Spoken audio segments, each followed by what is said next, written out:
नमस्कार, मैं ताबिश हुसैन और यह है सच की पड़ताल। विधि आयोग ने समान नागरिक संहिता पर सुझाव मांगे हैं तमाम लोगों से और धार्मिक संगठनों से भी, और 30 दिन के भीतर ये सुझाव दिए जाने हैं।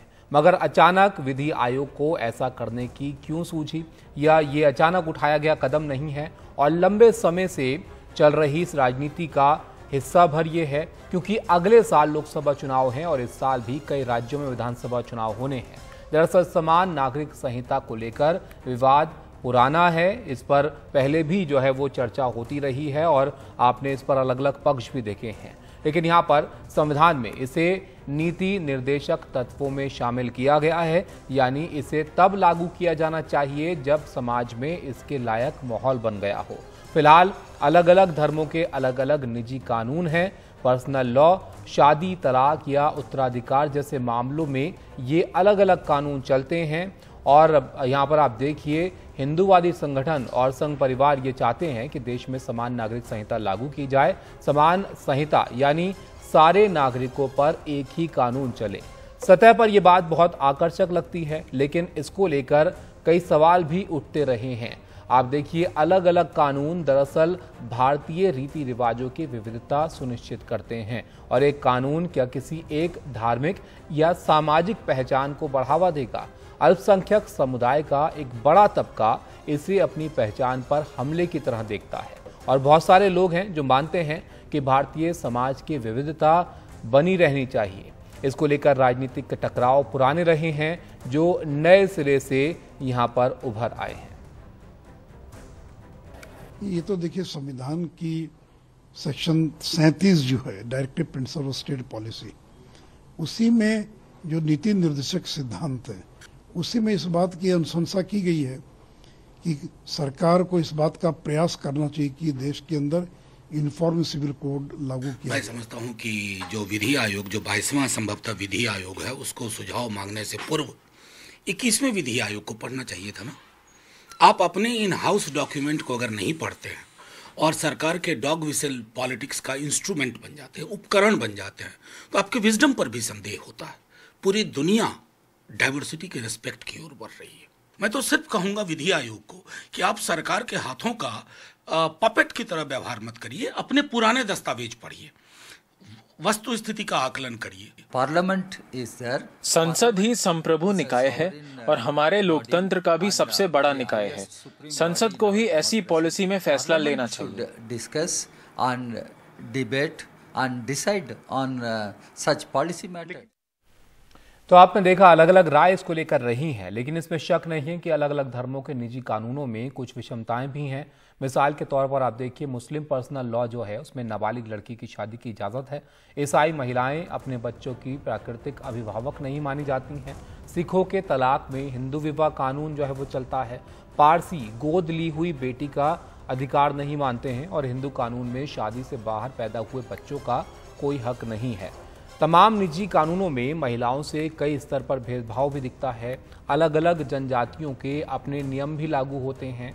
तो यहाँ पर आप देखिए कि इन कानूनों में जो गड़बड़ियाँ हैं वो दूर होनी चाहिए, लेकिन अपने अपने रीति रिवाज छोड़कर सबको एक ही कानून के दायरे में जो है एक तरह से लाना, इस कानून की तरफ अगर आगे बढ़ते हैं तो क्या ये कोशिश सही है? ये भी एक अहम यहाँ पर सवाल हो जाता है। क्या समाज इस बात के लिए इस वक्त तैयार है कि वो अपने पारंपरिक रिवाज छोड़कर एक ही तौर तरीके पर अमल करे? वैसे भी हमारा संविधान सबको अपने विश्वासों पर चलने की स्वतंत्रता देता है, बल्कि हाल ही में आप देखिए 3 तलाक पर बने कानून को लेकर ये आलोचना भी हुई कि इससे धार्मिक आज़ादी का अधिकार छिनता है। दरअसल इस पूरी बात का एक राजनीतिक पहलू भी है। बीजेपी के 3 बड़े मुद्दों में अयोध्या और अनुच्छेद 370 के बाद यही एक मसला है जो बचा है, और इसलिए लोगों में अंदेशा इस बात का ज़्यादा है। सच की पड़ताल में हमारा आज का सवाल यही है कि समान नागरिक संहिता को लेकर विधि आयोग ने मांगे फिर सुझाव। क्या देश में समान नागरिक संहिता लागू करने का ये सही समय है? इसका जवाब आप दे सकते हैं 3 तरह से। आपके पास रोज की तरह 3 विकल्प यहाँ पर हैं, हाँ, नहीं और कह नहीं सकते। आपका जवाब क्या है, ये शो के आखिर में हम यहाँ पर दिखाएंगे, आपकी राय के बारे में बताएंगे ब्रेक के बाद कि सच का मीटर इसको लेकर क्या कहता है। लेकिन फिलहाल ये जो मुद्दा है, इस पर चर्चा करते हैं। हमारे साथ दो खास मेहमान जो है वो जुड़े हुए हैं, उनसे आपका तारुफ कराते हैं। रतन शारदा हैं हमारे साथ, लेखक हैं RSS 360 के, और हमारे साथ शीबा असलम फहमी हैं जो कि लेखक हैं और पत्रकार भी हैं। रतन शारदा जी, आपके पास यहाँ पर आता हूँ। यूनिफॉर्म सिविल कोड को लेकर बहस कोई नई नहीं है। अब एक बार फिर से यहाँ पर ये चर्चा जो है वो गर्म है, लेकिन ये जो सवाल हमने जनता से पूछा है उसी से आपसे मैं शुरुआत करूंगा। क्या आपको लगता है कि ये सही वक्त है इसके लिए? देखिए भविष्य जी, जो भी काम जब भी करो सही वक्त हो सकता है, गलत हो सकता है, करने वाले के तरीके पर निर्भर करता है। आर्टिकल 370 नेहरू जी ने कहा था घिसते घिसते घिस जाएगा, लेकिन किसी ने माना नहीं। जब भाजपा ने लाया तो जिस प्रकार से लोग अपेक्षा कर रहे थे वैसा विरोध कभी हुआ नहीं। आपने हिंदू कोड बिल की नाम लिया, आपने कहा कि रीति रिवाज कई इसके अंदर एक समान नहीं होते, तो यूनिफॉर्म सिविल कोड से नुकसान हो सकता है। जब हिंदू कोड बिल बना था, हिंदू हम जानते हैं कि सारे भारत में सबके अलग अलग रीति रिवाज रहे हैं, सबके अलग अलग प्रकार की पारिवारिक व्यवस्थाएं रही हैं, लेकिन एक कानून बना जिसको हिंदू समाज ने कुछ विरोध के बाद स्वीकार किया। अब इस सारे मुद्दे को रीति रिवाज तक बांधना गलत है, क्योंकि रीति रिवाज पे हमला नहीं हो रहा, पूजा पद्धति पे हमला नहीं हो रहा, और जहां तक कानून का सवाल है इसको केवल एक हिंदू मुस्लिम दायरे में देखना बड़ी गलत बात है। आपने जो जो मुद्दे उठाए, अलग अलग समाज के अंदर जो समस्याएं हैं, वो जेंडर जस्टिस की हो सकती हैं, वो चाइल्ड राइट्स की हो सकती हैं, वुमेन राइट्स की हो सकती हैं, और थर्ड जेंडर की भी राइट्स की हो सकती हैं। ये सारे राइट्स आज के जमाने में किसी भी धार्मिक या पंथिक मुद्दे से ऊपर मानी जाती हैं। जिन लोगों ने भी आपके यहाँ कहा कि हमारे डाइवर्सिटी को अपनाना चाहिए, और डाइवर्सिटी को अपनाने के अनुसार ही उनको इस प्रकार का कानून मिलना चाहिए कि जिसके अंदर वो अपने आप को सुरक्षित और अच्छा महसूस करें। अब अगर ऐसा है तो इसको केवल हिंदू मुस्लिम के दायरे में क्यों देखना? ये डिविजिव पॉलिसी ये है। जब डायरेक्टिव प्रिंसिपल बनाने वालों ने यह डाला था तो क्या डायरेक्टिव प्रिंसिपल बनाने वाले कम्युनल थे? जब ये कॉन्स्टिट्यूशन ने सेक्युलरिज्म शब्द संविधान के प्रियम्बल में नहीं डाला तो क्या वो कम्युनल थे? तो इस प्रकार से एक बहस को एक केवल राजनीतिक बताना और उसके अंदर उसको पोलराइज करना है, सही नहीं है। समय और काल के अनुसार भारत के संविधान में 100 से अधिक अमेंडमेंट हुए, कई अमेंडमेंट गलत थे। For example right to education, इसके अंदर अमेंडमेंट हुआ कि माइनॉरिटी इंस्टीट्यूशन को छूट मिली, केवल मेजॉरिटी इंस्टीट्यूशन जो है उनके ऊपर वो लागू हुआ। तो क्या बाकी लोगों का उसके अंदर कोई कर्तव्य नहीं है कि नहीं सर, ये तो आगे भी ये चर्चा आगे हो सकती है कि जब इसको लेकर आगे बढ़ा जाएगा तब क्या इसका स्वरूप होगा, किस तरह के नियम यहाँ पर होंगे। लेकिन अभी इसी को लेकर एक सवाल मैं आपसे पूछता हूँ, क्योंकि ये अभी हमने प्रतिक्रियाएं भी दिखाई, उसमें भी ये कहा गया कि अभी तो विधि आयोग ने इसको लेकर जो है सुझाव मांगे थे, उसमें कहा गया था कि जरूरत इसकी नहीं है अभी फिलहाल। तो यहाँ पर फिर से इसको लेकर चर्चा को आप कैसे देख रहे हैं? ऐसे होता है ना, जब ये 370 हटाया गया, जब ये राम मंदिर की बात हुई, लगातार 70-75 साल तक ये संघर्ष चला, धीरे धीरे समाज ने माना। इसी प्रकार 370 के ऊपर भी लगातार ये मुद्दा केवल बीजेपी संघ वाले उठाते रहे, फाइनली समाज ने माना, उसके कारण वोट मिले, भाजपा ने किया वो, और वो लोगों ने स्वीकार किया, और कश्मीर के लोगों ने भी स्वीकार किया, केवल जम्मू के नहीं।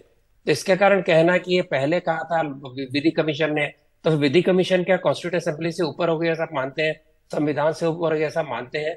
तो चर्चा होनी चाहिए। जो लोग कहते हैं कि पार्लियामेंट में आना चाहिए, वो केवल भरमा रहे हैं लोगों को। जो चर्चा होगी वो पार्लियामेंट में ही आएगी ना, उसके सूत्र पार्लियामेंट में आएंगे। चलिए, तो चर्चा होगी तब ये देखा जाना चाहिए कि क्या होना चाहिए, क्या नहीं होना चाहिए। शिवा जी, आपको मैं यहाँ पर लाना चाहूंगा, आप इस पर क्या कहना चाहेंगे? यहाँ पर अभी तो सुझाव मांगे हैं ना, सुझाव दीजिए, क्या सही आपको लगता है, क्या गलत लगता है? अभी से ये कह देना कि ये सुझाव लेना भी गलत है, ये क्या सही है? बहुत शुक्रिया ताबिश। देखिए, सुझाव का जहाँ तक सवाल है, ये एक बहुत लंबी प्रक्रिया होनी चाहिए, इसमें पूरा समय दिया जाना चाहिए, और जितने भी स्टेक होल्डर्स हैं, जितने भी पक्ष हैं, उनको सामने आकर के अपनी बात रखनी चाहिए। एक चीज समझने की ये है कि पक्ष के अंदर भी कई पक्ष हैं, यानी कि अगर आप मुस्लिम समाज लें या सिख समाज लें, उसमें भी आप देखेंगे कि अलग अलग फिरके हैं और उनके यहाँ अलग अलग प्रैक्टिसेस हैं। शिया फिरका अलग है, शिया फिरके के अंदर भी 3 फिरके हैं, सुन्नी फिरके में 5-6 फिरके हैं। तो ये जो सवाल है स्टेक होल्डर्स को के सामने बात रखने का, सबसे पहला ड्राफ्ट लाइए, उसके जो फीचर्स हैं वो कैसा दिखता है, उसके नए नक्श कैसे हैं, वो खूबसूरत है नहीं है, ये सब हमें पहले दिखाइए। पहला ड्राफ्ट आएगा, तो उसी के लिए तो यहाँ पर सुझाव है ना शिवा जी, यहाँ पर सुझाव देंगे तमाम लोग, तभी तो ड्राफ्ट उसके ऊपर बनेगा।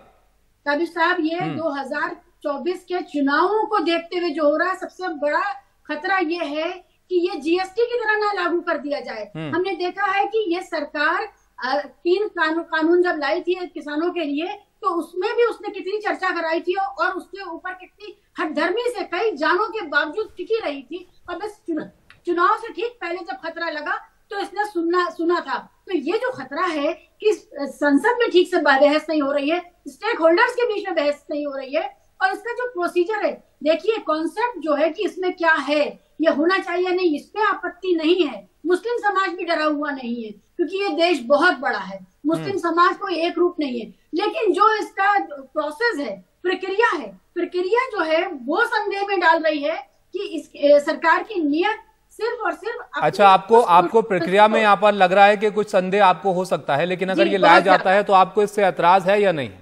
नहीं, बिल्कुल ऐतराज नहीं है। देखिए, ये बहुत जरूरी है कि हम लोग माइनॉरिटीज के नाम पर जो विद इन माइनॉरिटी के साथ जो भेदभाव है उसको दूर करें, बेहतर समाज बनाएं, रिफॉर्म्स हो। और हर समय के लिए ये कहूंगी मैं कि जब भी रिफॉर्म्स की बात हो वो अच्छी बात है। कभी ये नहीं कहना चाहिए कि देश अभी तैयार नहीं है, समाज अभी तैयार नहीं है। नहीं, कभी भी कोई पक्ष अपने हिस्से के जो अतिरिक्त अधिकार है वो पलट के किसी दूसरे को सहज नहीं देता है, उसके लिए लड़ना पड़ता है। लेकिन हम इस समाज में जब बेहतरी की बात करते हैं तो उसकी प्रक्रिया पर ध्यान रखें कि वो ये ना लगे कि चुनाव उन्मुख है, चुनाव को देखते हुए है। और जो तीनों मुद्दे आपने अभी गिनवाए, 370 हो या राम मंदिर हो या ये हो, ये तीनों के तीनों किसी ना किसी तरह मुसलमान समुदाय को दुरुस्त करते हुए, ठीक करते हुए, या ये बताते हुए कि देखो हम मुसलमानों को टाइट कर रहे हैं, ये जो भाव दिया जा रहा है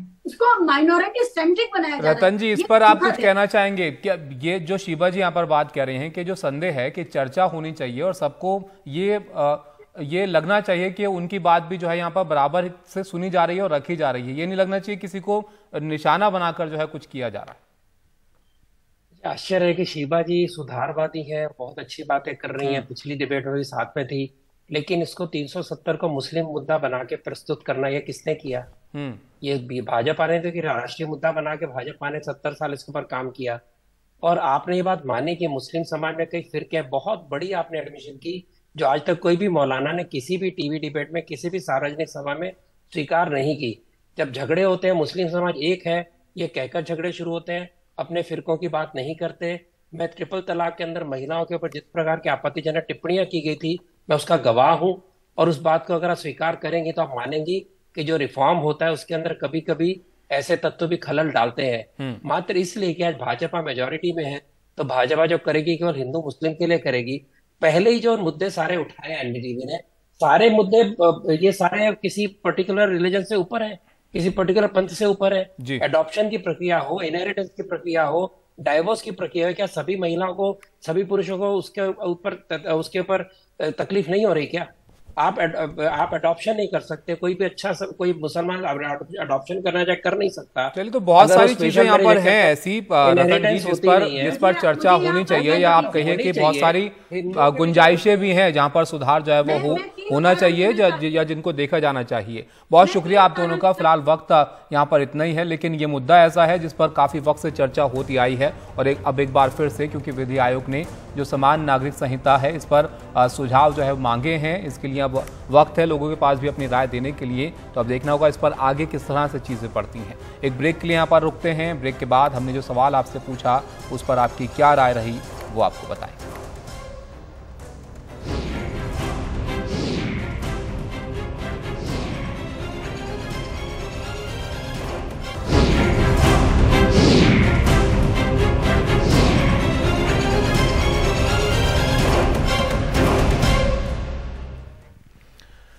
ब्रेक के बाद आपका स्वागत है और अब वक्त है उस सवाल का जवाब आपको बताने का जो हमने आज आपसे पूछा था। तो सच की पड़ताल में आज हमने पूछा है कि समान नागरिक संहिता को लेकर विधि आयोग ने मांगे फिर सुझाव। क्या देश में समान नागरिक संहिता लागू करने का ये सही समय है? हमारे पास करीब 11,000 लोगों की राय आई है। इनमें से 65% ये मानते हैं कि नहीं, यानी ये सही समय नहीं है। 31% की राय हाँ है, जबकि 4% की कोई राय इसको लेकर नहीं है। तो इसी के साथ आज के इस खास शो में फिलहाल इतना ही, लेकिन चलते चलते आपको बता दें कि 17 जून को एनडीटीवी उत्तर प्रदेश को लेकर दिन भर कॉन्क्लेव करने जा रहा है और इस कॉन्क्लेव में उत्तर प्रदेश की चुनौतियां, उसकी उम्मीदों, उसके बदलावों पर भी बात होगी। और इस कॉन्क्लेव में उत्तर प्रदेश के जाने माने नेताओं सहित अलग अलग क्षेत्रों के विशेषज्ञ हिस्सा लेंगे। तो जरूर देखें 17 जून को दिन भर एनडीटीवी इंडिया।